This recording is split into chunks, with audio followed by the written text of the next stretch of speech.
Buongiorno da Sicilia 24, questi titoli del telegiornale. Erogata anche in Sicilia oltre la metà degli assegni di inclusione, è ancora possibile fare richiesta per ottenere il sussidio che ha sostituito il reddito di cittadinanza. In una bara l'agricoltura in Sicilia si anima la protesta di produttori e allevatori contro le politiche europee, oltre 50 i trattori arrivati dal Belice a Castelvetrano. La violenza che nasce dallo sballo. A Palermo è grido di allarme di autorità civili e religiose che invocano attenzione per salvare i giovani, droghe sintetiche e alcol, fenomeni dilaganti. A Messina iniziate le operazioni di demolizione e bonifica di un'altra delle favelas della città a Camaro. Al posto delle baracche sorgerà un parco urbano. Non offendere la patria di Agata perché vendicatrice di ogni ingiustizia. In una scritta all'interno del santuario del carcere, l'amore della patrona di Catania per la città. Si è spenta a 90 anni Sandra Milo, l'attrice, tra le ultime grandi dive del cinema italiano, era innamorata della Sicilia, terra d'origine del padre. Il suo sogno era andare sull'Etna. Calcio, fischi e amarezza per i 14.000 del Massimino. Il Catania non va oltre un brutto pareggio contro il Monopoli. Non bastano il bel gol di Cicerelli e 40 minuti in superiorità numerica.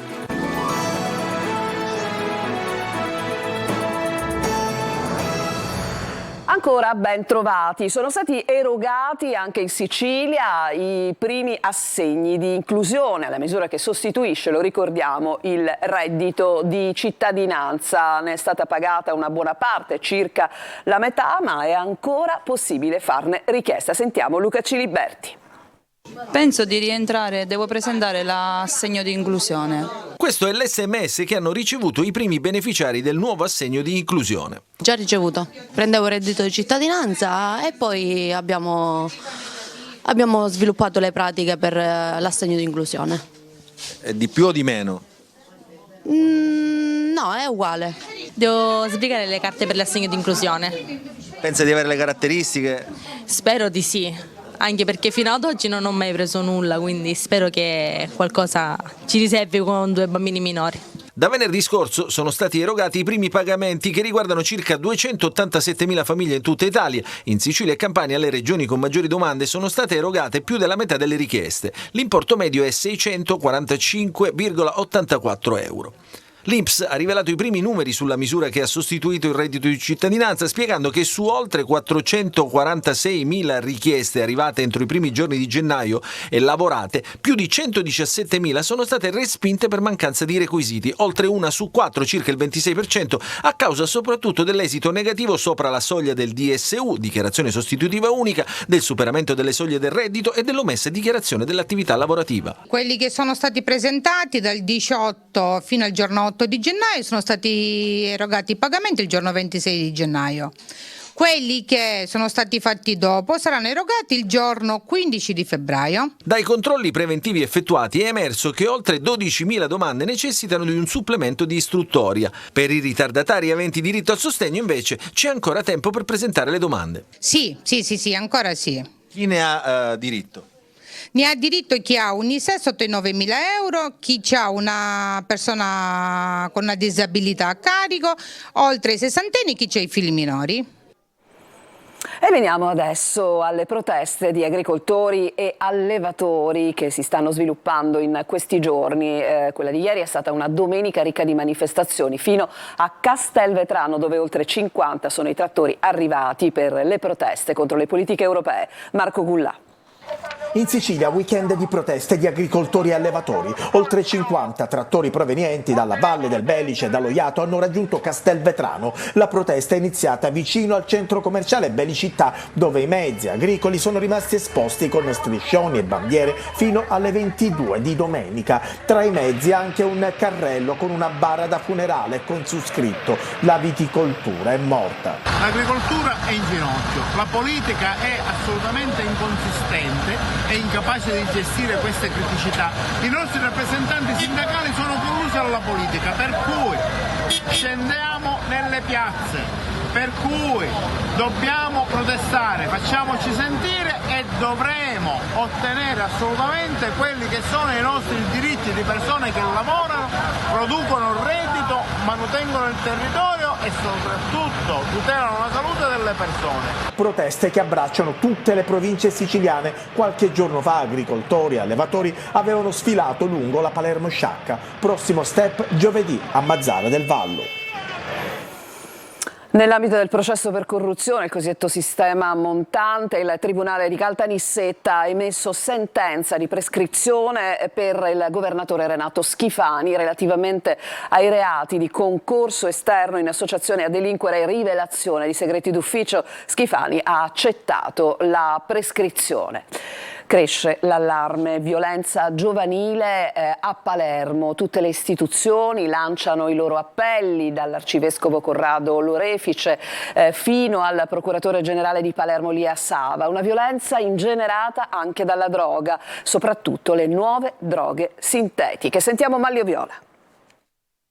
Droga e alcol sono le due pesti del nuovo millennio, due pesti che stanno uccidendo i nostri giovani. È un allarme accorato quello che viene da più istituzioni e che riguarda la violenza giovanile che Palermo sta vivendo sulla propria pelle. Appena ieri l'ennesima rissa nei pressi di un centro commerciale. Negli ultimi mesi ben 2 omicidi maturati nelle aree della Movida, un terzo, quello di un buttadentro di un locale che alla Movida è ricollegabile in via indiretta. E poi risse su risse, ogni fine settimana, anche di settimana, aggressioni anche di giorno per futili motivi nei confronti di anziani o famiglia. La colpa se i nostri giovani sono violenti è anche e soprattutto nostra, dice l'arcivescovo Corrado Lorefice. I ragazzi apprendono il nostro esempio e se noi siamo violenti con le parole e con i fatti loro rispondono in maniera esponenziale. Ma c'è un allarme droga, soprattutto sintetica. Palermo mostra una terribile circolazione di crack, la nuova droga che brucia il cervello. Le droghe uccidono i nostri figli, dice il procuratore generale di Palermo Lia Sava. Salviamoli è il suo appello accorato, un appello che lancia all'inaugurazione dell'anno giudiziario indossando la toga ma mostrandosi oltre quella toga. Ma per i servizi di recupero, i SERT, il problema non è soltanto la droga. I giovani mescolano droghe vere e medicinali con alcol. Lo hanno imparato durante il lockdown, il momento in cui questo disagio ha iniziato a covare sotto la cenere, è stato soffocato per poi esplodere quando il mondo è tornato a vivere. E adesso per porre rimedio servono le azioni di tutti, serve la repressione, serve la prevenzione, ma serve anche l'ascolto, sperando di sedare questo odio irrazionale almeno nei prossimi anni. Ragusa, divieto di avvicinamento alla compagna con applicazione del braccialetto elettronico per un giovane accusato di maltrattamenti in famiglia. L'uomo con cadenza giornaliera, aggredito, minacciato di morte e vessato la donna. La vittima ha di conseguenza sporto denuncia. Adesso andiamo a Catania, dove migliorano le condizioni dell'uomo che è rimasto ustionato ieri per una fuga di gas da una stufa della sua abitazione nel quartiere Cibali. L'esplosione però ripropone il problema della sicurezza. Tonino De Mana ha chiesto alcuni consigli a un soccorritore. Si possono considerare miracolati Mario e i suoi 3 figli, scampati da una tremenda esplosione causata da una fuga di gas che ha sventrato la veranda a piano terra di un'abitazione di via Maltese nel rione Cibali. L'uomo ha riportato ustioni di 2° e 3° grado in diverse parti del corpo ed è ricoverato all'ospedale Cannizzaro. Il peggio sembra passato, tanto che la moglie può tirare un sospiro di sollievo. Mio marito sta meglio, piano piano sta migliorando, grazie a Dio è stato un miracolo. E quindi meno male che adesso le possiamo raccontare. Però... Un'esplosione violentissima, tra l'altro oltre a suo marito c'erano anche 3 bambini in casa. Sì, c'erano anche i miei figli e ringraziando Dio erano in un'altra stanza. I danni sono visibili, ma perché accadono questo tipo di esplosioni e soprattutto cosa fare in questi casi? Risponde per noi il vigile del fuoco Carmelo Barbagallo. Per prevenire ovviamente ci devono essere delle accortezze, quali la manutenzione dell'impianto, quale il cambiare il tubo del gas perché ha una scadenza. Ovviamente se sono perdite interrate sono molto più pericolose perché si vanno a creare delle sacche, così come è avvenuto a Ravanusa ad esempio, facciamo un esempio, potrebbero causare dei danni non indifferenti. Nell'immediato cosa fare? Sicuramente areare gli ambienti, ripeto, avvertire il 112 e l'azienda del gas qualora ci fosse il metano, non avere paura e non affrettarsi ad esempio a staccare o accendere la luce perché potrebbe causare inneschi. La prima cosa da fare sicuramente è, se è metano e va in aria, è areare sempre e comunque la zona, avere molta calma, non scappare e lasciare la perdita di gas e avvisare gli organi competenti. La prudenza non è mai troppa, ma è fondamentale anche una buona dose di sangue freddo per fronteggiare l'emergenza. Un incendio ha distrutto questa notte il lido sud di Marina di Modica. Lo chalet era presente, pensate, da ben 30 anni sul litorale ibleo. È una vera e propria perdita per il territorio. Su questo fatto però le indagini faranno chiarezza. Laura Curella. Un incendio divampato domenica notte ha distrutto il lido sud di Marina di Modica. La struttura in legno è andata completamente bruciata e una bombola è esplosa senza recare ulteriori danni a cose o persone. Sul posto sono intervenuti gli agenti di polizia di Modica e i vigili del fuoco che hanno lavorato molte ore per spegnere le fiamme. Sono ancora in corso i rilievi della polizia scientifica e questa mattina si è svolto un primo sopralluogo alla presenza dell'amministrazione comunale e di Confcommercio. Siamo fortemente colpiti come amministrazione da questo atto vandalico, doloso, evidentemente doloso, delittuoso. La proprietà ora veramente non sa cosa fare, non sa se ricominciare, se ripartire. Dobbiamo infatti come comunità e come attività imprenditoriali stringerci attorno a loro, fare squadra per ripartire tutti insieme. Lo chalet era presente da oltre 30 anni sul litorale ibleo ed erano in corso delle trattative per un cambio di proprietà. Nell'estate del 2014, sempre a Marina di Modica, un altro chalet era stato distrutto nel medesimo modo. Un uomo di 35 anni, originario della Tunisia, è tuttora disperso in mare. Da ieri pomeriggio le ricerche nella zona di Punta Braccetto, nel Ragusano. L'uomo a quanto pare sarebbe caduto in acqua mentre scattava un selfie.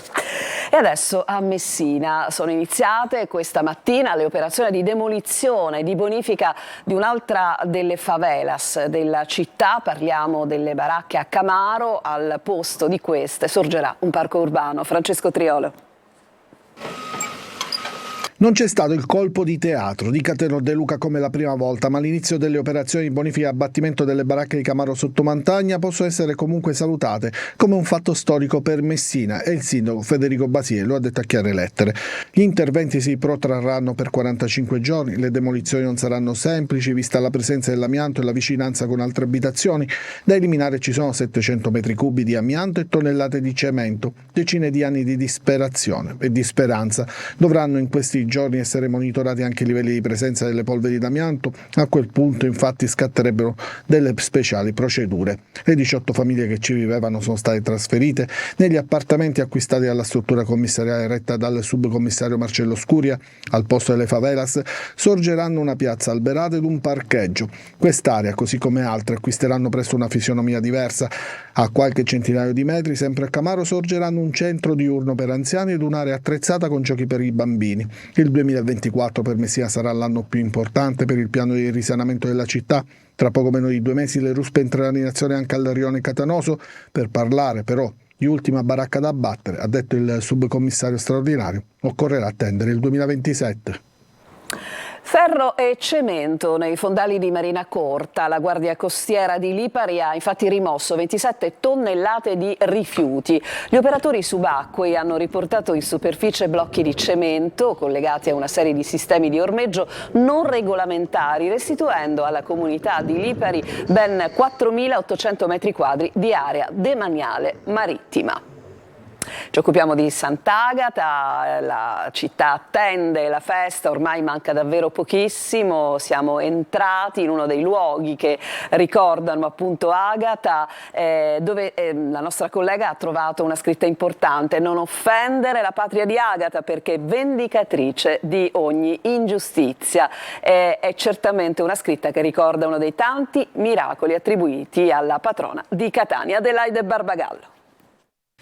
C'è un luogo particolare all'interno del santuario Sant'Agata al Carcere, un piccolo museo che custodisce alcuni reperti. Tra i più interessanti una parte della cassa in legno che servì per il trasporto delle reliquie della martire durante il viaggio di ritorno da Costantinopoli. In questa cartina possiamo vedere le tappe del lungo tragitto. Salendo però una piccola scaletta si arriva alla cantoria, da dove si può ammirare dall'alto la chiesa. I colori della grande tavola che adorna l'altare maggiore, opera di Bernardino Niger che rappresenta Sant'Agata condotta al martirio. Ma più di tutte colpisce una frase. Non offendere la patria di Agata, poiché è vendicatrice delle offese, quindi una sorta di protezione della patrona della città nei confronti di chiunque voglia in qualche modo offendere o attaccare la città stessa. Si riferisce all'annunciata vendetta di Federico II che nel 1231 voleva distruggere la città per essersi ammutinata e invece poi decise di risparmiarla, impressionato da questa scritta in latino che trovò aprendo il suo libro di preghiere. Adesso ci fermiamo, rientriamo tra pochissimo occupandoci di un fenomeno assolutamente virale, la Sinnermania. Tra poco.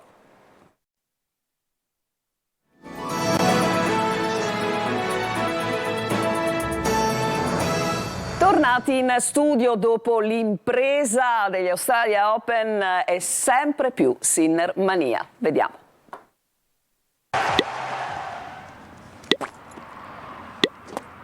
Non potevamo non celebrare. No, che emozione, che emozione. All'indomani della vittoria leggendaria all'Australia Open anche il nostro Fiorello si arruola e così sui social anche il presidente Mattarella in arancione si complimenta col campione, si sprecano le vignette sulla somiglianza con Rocco Siffredi, le battute sugli auguri di Salvini, i meme su quell'italianità di San Candido che sempre Italia è, un fenomeno che non si vedeva da tempo. Col suo stile educato e rispettoso per prima cosa ringrazia i genitori per la libertà che gli hanno dato, anche quella di andare via da casa a 13 anni. Dal nuovo re del tennis una lezione di umiltà, il lavoro non...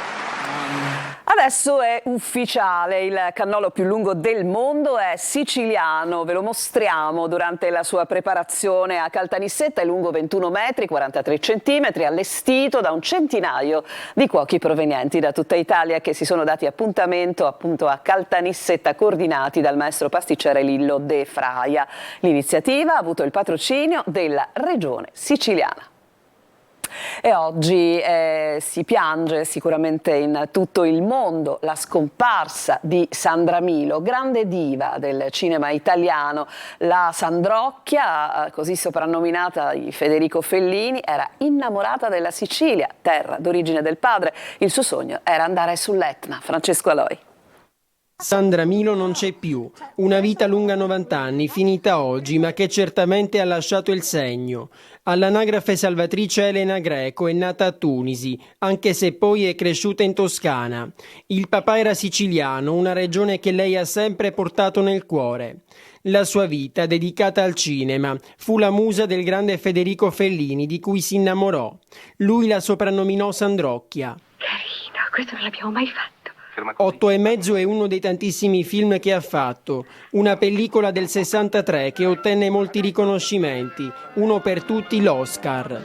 Ma Sandra Milo ha collaborato con tutti i grandi del cinema, da Roberto Rossellini a Dino Risi fino a Pupi Avati e Gabriele Muccino. Ha fatto anche televisione e teatro. Qui siamo al Massimo di Palermo nel 2018. Con Fellini aveva un grande desiderio, purtroppo mai realizzato. Abbiamo detto, però bisognerebbe proprio vederla, la Sicilia insieme, vedere l'Etna. 3 anni fa la vittoria del David di Donatello, una grande stella del cinema tra le più luminose che continuerà a brillare sempre.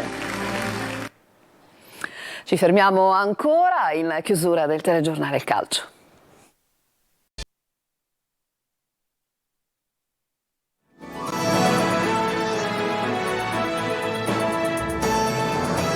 Ultima parte del nostro telegiornale con il calcio. Grande delusione, tanti fischi ieri al Massimino per un brutto pari del Catania. Sentiamo il servizio di Tonino De Mana.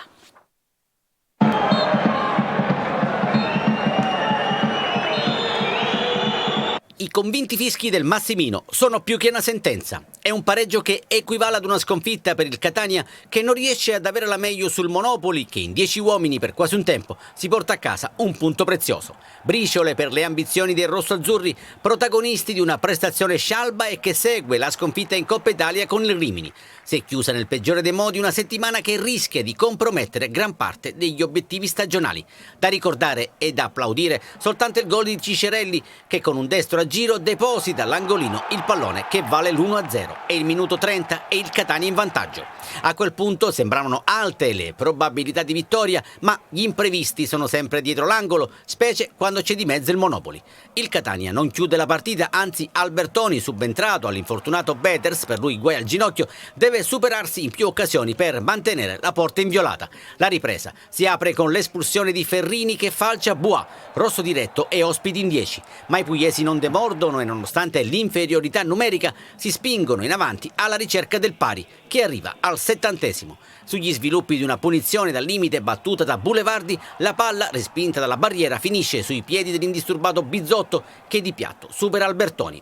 Lucarelli attinge dalla panchina, ma la stanchezza prende il sopravvento, annebbiando le poche e confuse idee degli etnei, a cui non bastano i numerosi cambi. Il Catania, rivoluzionato dal mercato di riparazione, non risolve i suoi problemi, specie al Massimino, dove su 11 gare disputate ha ottenuto soltanto 4 vittorie. Inevitabile alla fine la disapprovazione del popolo rossazzurro e la comprensibile amarezza del tecnico Lucarelli. I fischi sono meritati, c'è poco da dire, li prendiamo e li accettiamo perché secondo me la squadra è partita anche molto bene, poi una volta rimasti in superiorità numerica probabilmente dal punto di vista fisico abbiamo avuto un calo e questo ha fatto sì che andassimo un po' in confusione e poi il resto della partita l'abbiamo visto, abbiamo avuto anche poco dalle sostituzioni, quindi è giusto oggi io per primo in prima fila a prendersi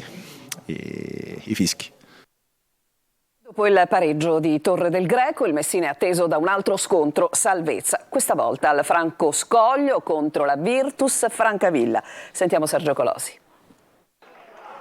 Il recupero non è banale tra Messina e Turris, il minuto 96 poi è una sentenza. Accade così che a Liguori i giallorossi hanno ripreso i campani 6 giri d'orologio dopo il 90° con il 7° centro di Emmausso. Anche all'andata, sempre al minuto 96, era stata la Turris con Nocerino a segnare il gol del definitivo 3-3. Un legno per parte Giannone e Luciani e un'occasione di Emmausso nel 2-2 di Torre del Greco, con la squadra di Modica fuori dalla zona play-out con 3 punti di vantaggio. Dal mercato in prestito è arrivato Marco Rosafio alla sua prima rete con il Messina contro la Turris. È stata sicuramente una partita bella intensa. Abbiamo fatto, secondo me, hanno fatto meglio loro il primo tempo e meglio noi il secondo. Io sono arrivato da poco tempo, sono arrivato da un mesetto e la caratteristica che ho notato in questa squadra è proprio quella cosa di non mollare mai, di crederci anche magari in dei momenti dove la partita sta andando un po' così, quindi sapevo che dopo il 2-1 era difficile, però sinceramente mi hanno trasmesso anche i compagni e ci abbiamo creduto e siamo riusciti a riacciuffarlo. Ecco. Sabato prossimo al Franco Scoglio sfida salvezza contro la Virtus Francavilla, rilanciata da 4 punti conquistati nelle ultime 2 giornate. Non ci saranno Fumagalli e Ortisi squalificati, mentre potrebbe tornare Firenze dopo uno stop di 2 gare. E tra pochi istanti, dopo la sigla del telegiornale, anteprima corner, il focus di 30 minuti per analizzare l'ultima giornata di campionato delle siciliane. Questa sera 20:45 su Telecolor la versione estesa di corner, tutta dedicata al Catania, ospite l'attaccante rossazzurro Emanuele Cicerelli, e condotto come sempre da Angelo Gagliano. È tutto, Sicilia 24 finisce qui, prossimo appuntamento questa sera alle 19, buon pomeriggio.